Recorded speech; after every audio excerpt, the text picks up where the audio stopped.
Imagine being a teenager scrolling on TikTok. You see all these young kids blowing up just by dancing to some viral song. You obsess over their stories and their rise to fame. And on the surface, it sounds so doable. Like all they did was dance and post consistently until they eventually became stars. And if they did it, why can't you? Well, you're not alone. You're one of millions of teenagers being sold this lie. And this trend all started because the first to do it, Charli D'Amelio and Addison Rae, all they did was copy what was already trending. Meanwhile, the original moves, created by young black girls, were ignored. They would have to go to extremes just to be seen. Charli and Addison borrowed these moves without giving credit, and got rewarded for it. Suddenly, they were on everyone's feeds. They became the largest dance talkers in the world. TikTok handed them the influencer crown without much of a fuss. But there's a problem. You see, an entire generation believed the lie. Dance enough, post enough, and if you mimic the right moves, you could be next. The next Charli, the next Addison. But the truth? The door was already shut. Charli and Addison are like trust fund kids getting a Porsche for their 18th birthday. It's fun, but you're not getting one. See, there is no next breakout star. If a dance does go viral, it won't make you famous. It'll just become the source material for another famous TikToker's next hit. The algorithm decides who becomes famous, and it's already made its choice. It doesn't choose twice, because in a world of winners and losers, the algorithm is the queen maker. This is a story of two girls who became the face of a generation, where the algorithm builds dreams and sells them through fairy tales, because fame on TikTok, it isn't earned, it's assigned. But to understand how it all happened, we need to rewind to the early days of TikTok when the algorithm was still shaping its definition of a star. Charli D'Amelio didn't set out to become famous. In 2019, she was just your average 15-year-old girl, filming TikTok dances in oversized sweaters from her bedroom like millions of other teens. No special lighting, no strategy, just a girl with a competitive dance background who loved to move. But everything changed with the Renegade. Her version of the viral dance exploded. So much so she found out it was trending while sitting in class. Suddenly Charli was everywhere, every scroll, every feed, every For You page. But here's the twist. She didn't even create the Renegade. That credit belongs to Jalea Harmon, a young black dancer whose choreography ignited the trend. Yet most people still don't know her name. So why did Charli get the credit while Jalea became just a footnote? Well, that's because TikTok's algorithm doesn't reward creativity. It chooses its poster child, and Charli was perfect. Someone that teen girls wanted to be, and attractive enough to charm teen boys. But there was one more thing it did. It made Charli a marketer's dream for adults ready to cash in. And the algorithm's perfect candidate? She was about to become a product. It started when Charli's parents let her travel to California to explore some early opportunities. That trip quickly led her to join in the Hype House, a content collective built for one purpose: going viral. And there, the shift began. Charli was no longer just a relatable teen, she was becoming a full-blown brand. Not long after this, even more sponsorships, public appearances, and celebrity collaborations started pouring in. She shot to 10 million followers, a number unheard of for a newcomer, so her parents made a drastic decision to move her from a small city in Fairfield, Connecticut to Los Angeles and ride the wave. The move was meant to bring balance, a way to support Charli's growth while keeping her grounded. Nothing could have prepared her for what came next. Suddenly, managers, agents, and brand strategists were shaping every detail of her life. Her once spontaneous videos became curated campaigns, her image optimized, her presence monetized, and then, COVID. As the world shut down, TikTok exploded. With millions stuck at home, endlessly scrolling, Charli was already in the perfect position to dominate. And she did. In under a year, she became the first TikToker to hit 100 million followers. She landed deals with Dunkin', Morphe, Hollister. Her face was everywhere. Her name inescapable. Charli D'Amelio wasn't just a TikToker anymore. She was TikTok's greatest export. While Charli was grabbing the attention of teenagers, Addison Rae would rise using a different approach to attract the algorithm to her. When Addison joined TikTok in July 2019, she was a college student at LSU studying broadcast journalism. But outside the classroom, she had a background in competitive dance and a gift for expression. Her moves were playful, charismatic, and full of personality. Then her first viral video changed everything. A simple dance to Mariah Carey's Obsessed. But after that release, it only took a month for Addison to cross 1 million followers. Like Charli, she was riding the dance trend wave, copying popular routines with precision and charm. But unlike Charli's girl next door vibe, Addison brought something older, more polished, and of course that attracted her own fair share of marketers. By the end of 2019, her parents, Monty and Sherry, were all in. They supported her collaborations, helped her manage her growing career, and eventually joined her in Los Angeles. It was there in early 2020 that Addison briefly joined the Hype House. She built connections with top creators like Charli and her sister Dixie, while rapidly expanding her audience. However, once COVID hit and everything changed, she moved out to focus more on her solo content. While the world shut down, she doubled down, posting short, high-energy dance videos from her bedroom, and it paid off. By May 2020, she had 30 million followers. That same year, she signed with Hollywood-powered agency WME and became the face of American Eagle's campaign.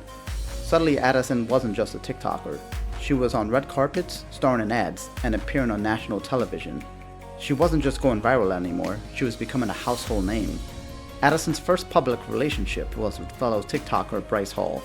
For a while, they were TikTok's golden couple, posting flirty videos, matching outfits, and racking up millions of views. But behind the scenes, things weren't so perfect. Allegations of cheating, cryptic tweets, and subtweets spiraled into a full-blown breakup, all playing out online for the world to dissect. Addison tried to stay above it. She kept quiet, focused on her choreography, and let the storm pass. But this was only the beginning. In 2022, the drama took a turn, this time involving her parents. Her father, Monty, was exposed by a young woman who claimed he had cheated on Sherry and promised to leave his wife for her. The receipts were posted. The videos went viral. And just when the headlines couldn't get any messier, Sherry fired back by appearing on the VMA red carpet, hand in hand with rapper Young Gravy. I was just saying how MILFs, deserve more attention. What started as a family brand quickly collapsed into a tabloid spectacle.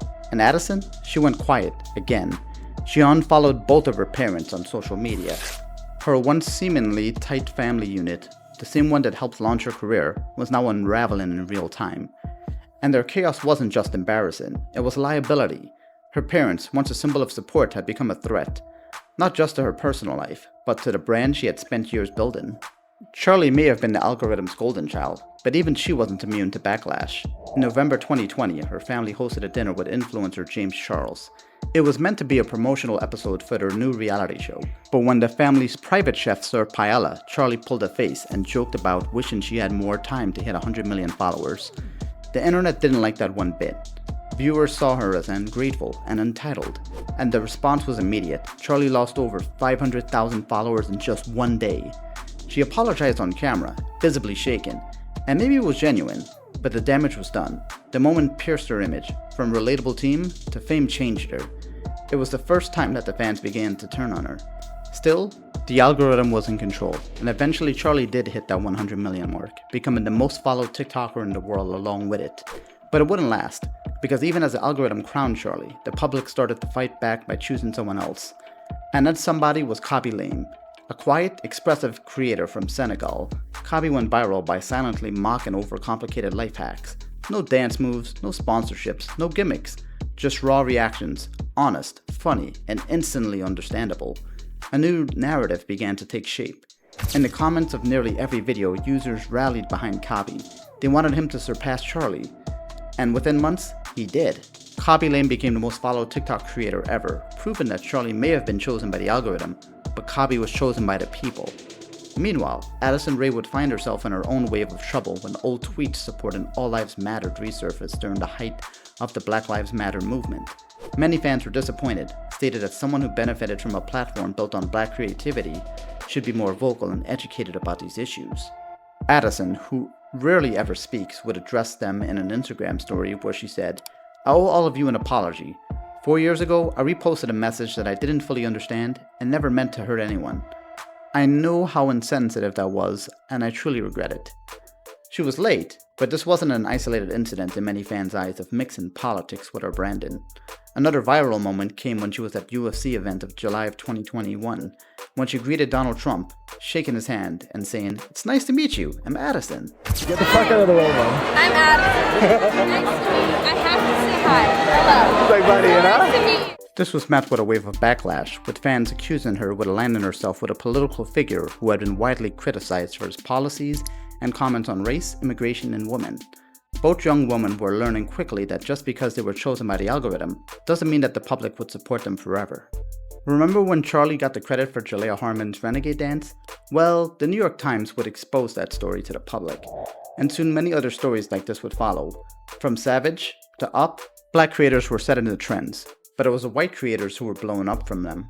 Brand deals, interviews, late night appearances. They all went to the ones with cleaner aesthetics, the relatable image, the whiteness the algorithm preferred. That was until June 2021, where they fought back. When Megan Thee Stallion dropped Thought Shit, something strange happened. No dance went viral. Why? Because black creators collectively decided not to make one. It wasn't a boycott, it was a statement. We create the culture, you copy it, and you get rich. Not this time. The Black TikTok strike was the turning point. It wasn't just about one song, it was about years of erasure. And without black creativity leading the charge, the TikTok machine sputtered. White creators scrambled to fill the void, but nothing hit. It became painfully clear. The app runs on black culture. Charli and Addison, now public symbols of the system, faced renewed scrutiny. Addison's Tonight Show performance, where she danced to 8 viral routines without naming a single creator, became a flashpoint. So did Charli's role in popularizing dances like Renegade without context. Both apologized. Both said they'd do better. Charli collaborated with Jalaya. Addison acknowledged the oversight. TikTok even rolled out features to tag the original creators and promised to do more. But for many black creators, it felt like too little too late. Because the truth was clear, this wasn't just about two girls. It was about an ecosystem that extracted black brilliance, packaged it in white faces, and sold it to the world. The strike didn't destroy Charli or Addison, but it ended the illusion that their success was organic. It revealed the deeper architecture behind internet fame, who gets boosted, who gets paid, and who gets forgotten. And once the curtain was pulled back, there was no putting it back up. Even after the algorithm was exposed for favoring faces like Charli and Addison over the original creators, it didn't stop millions from downloading the app and trying to follow the same path. Dance, post, repeat. You can find them everywhere, in bathrooms, bedrooms, parking lots, even school hallways. Teenagers practicing the same moves, hoping the algorithm notices them too. Some might call it self-expression, others call it something else, chasing clout. But here's the harsh truth. It doesn't work that way anymore, because the system that made Charli and Addison, that was a once-in-a-lifetime platform moment, a perfect storm of timing, trend, and visibility. The door has been locked shut behind them. Now, it's just a loop. Millions chasing a fantasy, thinking if they post enough, dance hard enough, smile wide enough, they might be next. But the engine that built the queens isn't running for anyone else. The fame factory keeps rolling, but no one gets out the other side. Not like they did, because virality might be possible, but legacy? That's reserved for the ones that the algorithm already chose. Yet all along, whether Addison, Charli, or Copy, black creators or white, there's one thing the TikTok algorithm needs above all else: viewers. It's easy to blame powerless teenagers, even though we'd probably do the same. Teenagers who are now too famous to live normal lives. It's easy to blame the system that hands out fame algorithmically, without grind or additions. It's easy to blame the corporates behind the black mirror of your phone screen. But maybe, just maybe, the real villain is the one that watches. See, this is a story of how the TikTok algorithm stole young people's dreams, but it's also the story of how the audience brought those dreams right back. We all know these are stolen goods. We all know TikTok's in control. We're the ones that chase the trends and give hope to stolen dreams. Conflict and drama without purpose, and without end. We all know it's doom scroll, but while the selected keep winning, the rest of us will keep watching.